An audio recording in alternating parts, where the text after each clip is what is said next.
Yo, what's up, bruvs? What's up? What's up? I'm gonna talk about search engine optimization, your favorite marketing channel. I really should be talking about Instagram because Instagram is serious. Let me just tell you real quick. On yesterday's episode, I talked about this hack that I was told with Instagram that I tested and it's working, and I tested it again this morning. If you want to hear what that hack is, you can listen to yesterday's episode. But it's really crazy because this video that I posted, this reel that I posted on Instagram, is about to hit 1 million views. And those 1 million views are leading to a lot more followers and a lot more people reaching out to me directly than on TikTok. TikTok, I think in general, is just easier to go viral. But I think when you go viral on Instagram, it's more meaningful. And the hack that I talked about on yesterday's episode, which I am still really excited about, is a hack to go viral on Instagram. The only caveat is you have to have an existing well-performing piece of content. But honestly, there are so many possibilities with this. You could combine this with the episodes that I posted recently about how to do TikTok marketing for an agency or for a software startup. And if you combine this hack with those, you're doing it on Instagram, because really when you're going viral on Instagram, it is meaningful. It is crazy the amount of people that are reaching out to me right now. So wild. And I can't wait to do this more. I literally did the hack again this morning and it's working. So it's wild. But I'm going to talk about search engine optimization. I'm going to talk about one of my favorite tools for doing search engine optimization. Here's the reality of SEO. I made a TikTok about this last night. I talked about this a little bit on yesterday's episode. I just touched upon it just a little bit when I was talking about quality scores with search engine optimization. I'm going to talk about it a little bit more. If you have a messy site, if you have a site where your meta tags, where your meta description, where your page title is not filled in, or it's just filled in improperly, you have like one word there, you don't take it seriously, you're not using the title of your site all around your page titles, you're not using your H1s, that's your dominant headings, or you have multiple H1s. You're not doing H2s for long pieces of content. You're not using alt text for your images. Maybe you have duplicate content. Maybe you have thin content. If you're doing all of these errors, then Google and other search engines are going to look at your site and be like, this webmaster doesn't care. This webmaster doesn't care about their site.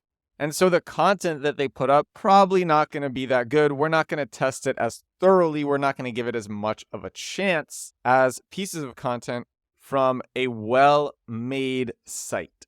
So how do you clean through your site? Also, you might find that you just mislabeled something. Maybe you actually spent a long time on a piece of SEO content, on a piece of search engine optimization content, and you forgot to put in the page title, or you forgot to put in the meta description, or you put the wrong H1. That can happen if you spend a long time on a piece of content, and especially if it's really long, you can get really caught up. And especially if you're grinding hard, putting up piece after piece. That's happened to me. And so I'm going to share this QA tool. It's an amazing tool. It's not just for QA. You can also use it to spy on competitors, which I've done. And let me tell you the most beautiful part. It's free. It's free up to 500 URLs. The tool is called Screaming Frog. You can download Screaming Frog free for up to 500 URLs. In order to use it, it's best if you know how to use spreadsheets, if you know how to use Google Sheets or Excel, but it's really, really easy. When I first learned about this tool, I thought it was like the most complex SEO tool because it looks kind of complex. The design hasn't changed in like a decade, and it really looks like a decade-old design. And the way that Screaming Frog works is you put in either a root URL, so like edwardsturm.com, or it can be a subfolder on the URL, maybe edwardsturm.com/articles. It could also be a subdomain, so that could be with our startup Reverb, app.reverb.chat. You can also combine that with another subfolder, app.reverb.chat/reverbs. But let's say we're doing just edwardsturm.com. You put in edwardsturm.com, and the Screaming Frog crawler clicks on every link on every page, and it shows you every URL that it finds, along with the page title, the meta description, the H1, if there's another H1, they show that too. They show, I think, the first 2 to 4 H2s. They show word count. It shows how many clicks to get there. They find duplicate content. It shows the type of page that you're looking at, if it's just an HTML page. It shows if the page isn't working, like it's a 404 page. It shows, very important, it shows if you have it set to be indexed by Google or not indexed. Some people accidentally set their pages to not index. One time this is a long time ago, I had a client, and the client's like, why aren't I showing up on Google? We just did a crawl. All of the pages were set to no index. The webmaster had told Google to not include these pages in Google's index. And it was just this quick crawl. This is like the first thing. And when any SEO does an audit for a client, they usually start with Screaming Frog. It's just the easiest way to know if they're dealing with somebody who's professional or who's not professional. This is also very useful. They show the length of the page title, the length in terms of characters, the length of the meta description, the length of the H1 and the H2s. They show how big each page is in terms of size. It shows text ratio. It shows who you're linking out to and where your links are going in your site. So you can see like how you're linking to different pages and which pages on your site are getting the most links from within your own site. You just got to use it. It's a free tool. It's amazing. You can export as a CSV, or you can use it right there within Screaming Frog. And it's so useful for making sense of your site's data and just easily QAing the most important parts of your SEO. Another way that I like to use it is with competitors. I can put in a competitor's site, see all of the pages that competitor has, and see if they're very quickly see if they are trying to target any keywords. A keyword, if you don't know, that's just whatever you search into Google. You search blue shoes, size 10, slightly used, that is a keyword. Anything that you put into Google, that is a keyword. So you can see, is it / blue shoes, size 10, slightly used? Okay, they're targeting that. You can see if they're actively doing SEO, if they're targeting things. And then you can see how they're targeting things. You can see the page title that they use. You really can use this to spy on competitors. And you just get this list of URLs on either your site or your competitors' sites. What I like to do with Screaming Frog is, for my own site, I will take this, export it as a CSV, and then I have a bunch of templates for doing SEO that I've made over the years. And I put these, I just have columns for the most important parts of SEO data. And I can look at these and see if I want to make any changes, if there's anything that I need to change. I'm going to tell you the columns that I have, actually. I think that will be useful to you as a listener. So if I'm actually doing SEO for a page, my first column is just keyword. What keywords am I targeting with this page? Then I have I sort pages into categories, category 1 and 2. And then I also write down the product. I have a column for product, because you might be selling several different products with a website. So what is a product that this page is selling? If you're just going through a site, trying to clean up your own site, you don't have to do this. So what you could do is you could just start with this on the left, column A. You could just start with URL. The next column is page title. The next column is OG title. So OG title, that's the Open Graph title. That is the title that shows up when you share a URL in iMessage or on Facebook or on Instagram. You know how it pops up with an image and a title? That's your Open Graph image and your Open Graph title. So you can see what title Screaming Frog will show you. If the title, most of the time, your title is the same as a page title. Sometimes people just set it incorrectly. So you can see that with this. After OG title, I see meta description. That's another column. OG description. So that's the same. That's like the description that shows when you share a link. Then you have your heading 1, H1, your H2. You have the next 4 H2s. Then I have a column for notes. Do I have any notes about this specific page? Just reminders to myself to change something in the future. And then I have a column which is done ?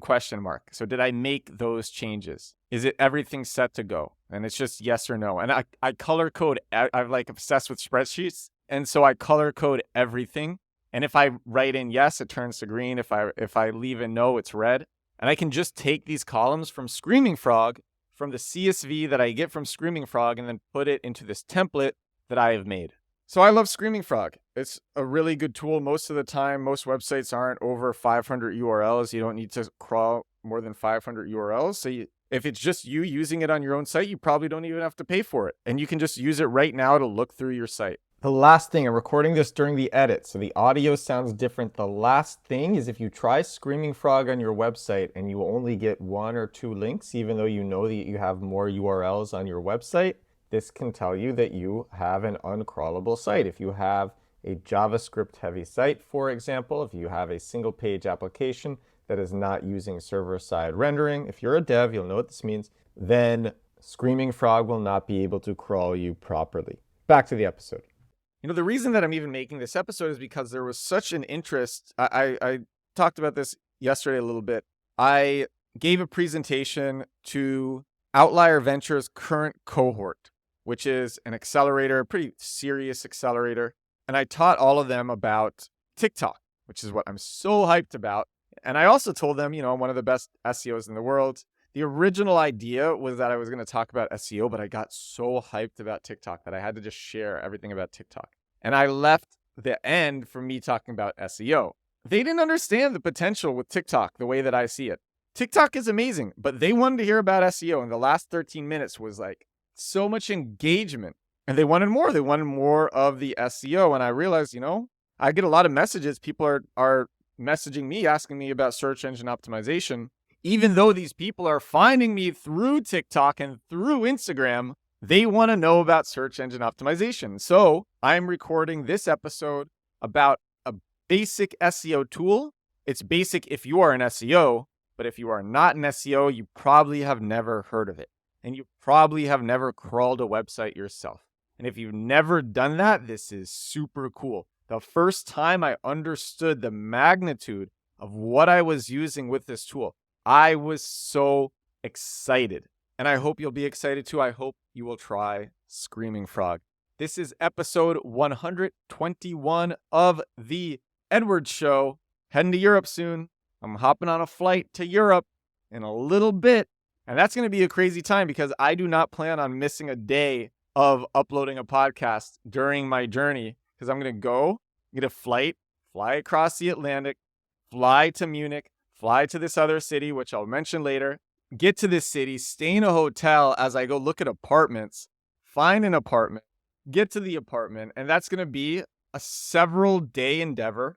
And I intend on not missing an upload for this podcast or for my daily TikTok upload, which also goes, I use reusevideo.com, and it goes everywhere else. When I put a video on TikTok, it comes out everywhere else. I do not plan on missing an upload, nor do I plan on missing a newsletter send. That's my commitment. That's my commitment to all of you. So thank you. Thank you all so much. Not just for listening, like I say at the end of each episode, but for giving me something to commit to.